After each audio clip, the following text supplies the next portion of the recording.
Agora vem para cá, o Marcelo Fonseca está aqui hoje e assim, muito importante a nossa conversa, quero que você preste muita atenção, porque muitas vezes a gente se perde. Tudo bem, Marcelo? Seja bem-vindo, querido, fica à vontade. Obrigado. Muitas vezes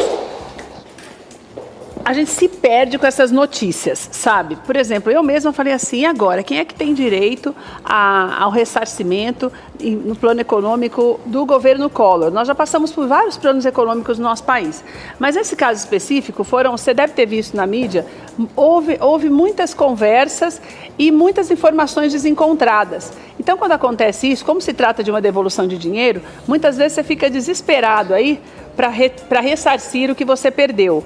E às vezes a pessoa nem sabe que tem alguma coisa para retirar ou pensa que tem e não tem, né, Marcelo? Exatamente. Marcelo, me fala os pontos principais desse ressarcimento, porque o que eu entendi é o seguinte, que todo mundo que tinha caderneta de poupança naquela época tem direito a ser ressarcido. É isso mesmo?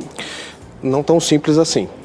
Realmente, as pessoas tinham direito dos planos econômicos Bresser, Verão, Collor 1 e Collor 2 a uma restituição de valores que estavam em poupança, que os bancos aplicaram as normas desses planos e, com isso, os poupadores tiveram perdas inflacionárias. Essa devolução, então, ela inclui todos esses planos, não só o plano Collor, Marcelo? Inclui todos esses planos, mas esse acordo que está sendo protocolado hoje é um acordo promovido entre a FEBRABAN, a FEBRAPO, que é a Federação dos Poupadores, o IDEC, mediado pela AGU, que é a Advocacia Geral da União, em prol de ações coletivas. Ações individuais, a princípio, não estarão compreendidas no acordo. Então, são pessoas que já, na época, entraram com o processo na Justiça reclamando o direito de ter o seu dinheiro de volta, é isso? Exato, por meio de associações ou por meio do Instituto de Direito do Consumidor. Então, aquelas pessoas, porque houve uma época atrás, eles pagaram uma parte desse dinheiro que foi retido, não houve, Marcelo? Sim. E daí, por exemplo, as pessoas que ainda não retiraram e que não processaram, que não entraram na Justiça, mas que sabem que tinham um valor retido, elas têm como procurar? Não. A ação judicial já está prescrita e o acordo compreende apenas as ações coletivas, não as ações individuais. E daí as pessoas que já estão incluídas nessas ações, o que elas têm que fazer? Elas têm que aguardar a homologação do acordo pelo Supremo e provavelmente o pagamento começará a correr no próximo exercício, em 2018.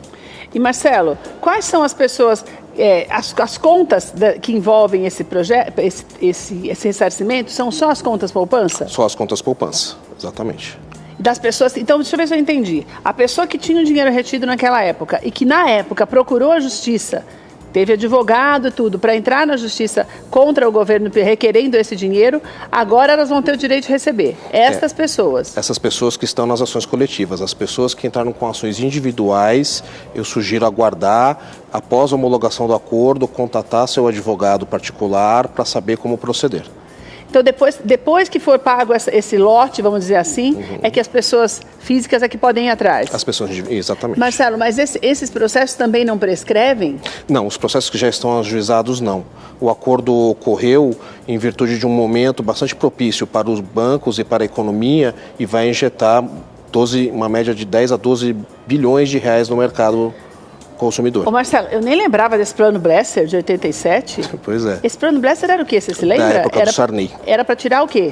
Do Collor, eu lembro que foi uma correria eu era bancária na época e foi uma correria para os bancos, porque todo mundo queria retirar o dinheiro e foi uma confusão naquela época, então eu me lembro bem, mas os demais não. É que os demais planos, todos eles tinham o mesmo objetivo, que era estancar a inflação, readequar os preços, porque o que acontecia? O consumidor ele ia no mercado de manhã, tinha um preço. À tarde, quando ele ia, estava o rapaz remarcando o preço com a maquininha. Então, cada plano tentou sempre estabilizar a economia. E nessa estabilização havia uma troca de fator inflacionário, de multiplicador de cálculo, onde os bancos saíram beneficiados, os poupadores saíram perdendo essas inflações desses aniversários de poupança. Esse é o caso do Bresser? Isso, o caso de todos eles. Mas no caso do Collor houve um confisco, na verdade, foi mais, dizer assim, foi mais assustador. Sim, com certeza, porque ele confiscou todas as poupanças acima de 50 mil, na época, cruzados novos, exatamente, que hoje equivaleria a mais ou menos de 5 a 8 mil reais. Então, essas pessoas de agora... E como é que é pago esse ressarcimento? Eles fazem um cálculo desses 20 anos de perdas aí, Marcelo? Sim.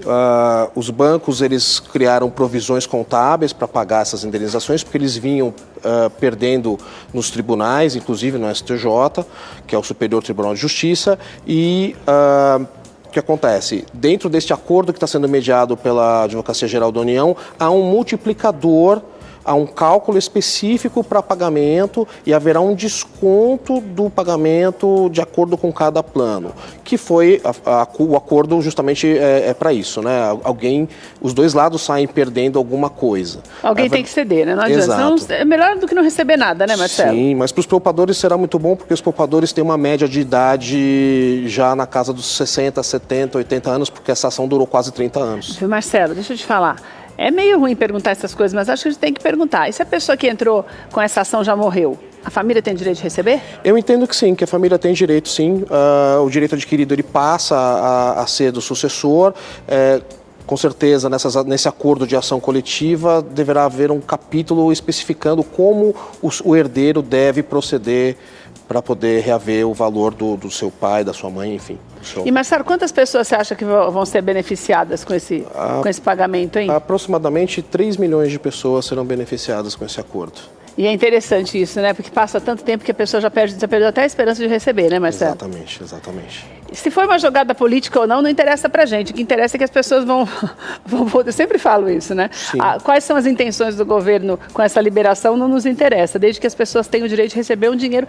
E é engraçado a gente falar em recebimento, porque na verdade é o dinheiro da pessoa, né? Sim, é um direito adquirido. É um direito e é um dinheiro da pessoa que realmente viu aquela perda naquele momento e que não pôde gastar o dinheiro que era dela, né, Marcelo? Exatamente. Na verdade, se fosse pensar bem, a pessoa ainda tinha que ter ainda um dinheiro a mais pelos prejuízos que ela teve naquela época, porque não sei se você se lembra, mas muitas pessoas, você que está em casa, se é um pouquinho mais velho também, vai se lembrar que muitas pessoas perderam casas, fecharam estabelecimentos comerciais, porque a poupança era o investimento mais rentável para a população, né? Sim. E muitas pessoas guardavam o dinheiro na poupança para comprar casas, muitas vezes para o filho poder estudar. Então, muita gente realmente teve prejuízos que o tempo não apagou, né, na verdade. Exato, né? Eu me recordo que quando teve o confisco da poupança, teve um número de suicídios, de pessoas que ficaram desesperadas, perderam negócios. Muito. Isso, lamentavelmente, não compreende o acordo. O acordo é só realmente a remuneração da poupança com uma correção e uns juros de acordo com esse multiplicador que está sendo tratado no acordo. Então, olha, só para recapitular, doutor Marcelo, muito proveitosa a nossa conversa. Amanhã às 9 da manhã tem a reprise do De Bem com a Vida e você vai poder acompanhar de novo. Mas o mais importante é o seguinte, ainda não saiu a data em que você vai receber. Você que já participou, que participa dessa ação coletiva, vai ser comunicado, a previsão é já do início do ano. E você também fica esperto, você que já fez, que tem a processo individual, como é que é o nome? Não é processo, né, Marcelo? É processo. O processo individual também vai chegar à sua vez. E a gente espera que seja ano que vem também, né? Ah, sim, com certeza. Deixa eu deixar o contato do Marcelo para você. Marcelo é da Fonseca, Ias e Marçal Advogados. Tem o telefone para você, se tiver alguma dúvida, se você acha que ainda falta alguma coisa que você queira mais detalhes, o telefone é o 2936-2156. 2936-2156. Tem o e-mail também, que é marcelo@fim.adv.br, para que se você tem alguma dúvida. Agora, Marcelo, por exemplo, só para a gente finalizar, a pessoa que não entrou com o processo naquela época, hoje já não tem mais jeito, né? Se ela descobre agora que... Hoje não. O acordo, um dos pontos polêmicos que estava sendo tratado é se quem não havia proposto ação ou estava na ação coletiva teria direito ou não. E nesse ponto os bancos venceram. As pessoas que não entraram com ação judicial não serão compreendidas pelo acordo e já está prescrito. Então, muitas vezes pela falta de conhecimento, né, Marcelo? A pessoa perde a oportunidade de reaver aquilo que é dela, né? Exato, falta de informação, falta de consultar um advogado, a defensoria pública, enfim. Realmente é falta de acesso à informação que acaba havendo essa derrocada do direito da pessoa. Bendita a mídia, que agora não tem como não saber, porque as redes sociais estão aí bombando. Antigamente não era assim, né? Exatamente. Então as pessoas tinham uma dificuldade muito maior para se informarem. Marcelo, adorei nossa conversa. Viu? Uma alegria te receber, volte sempre. Obrigado.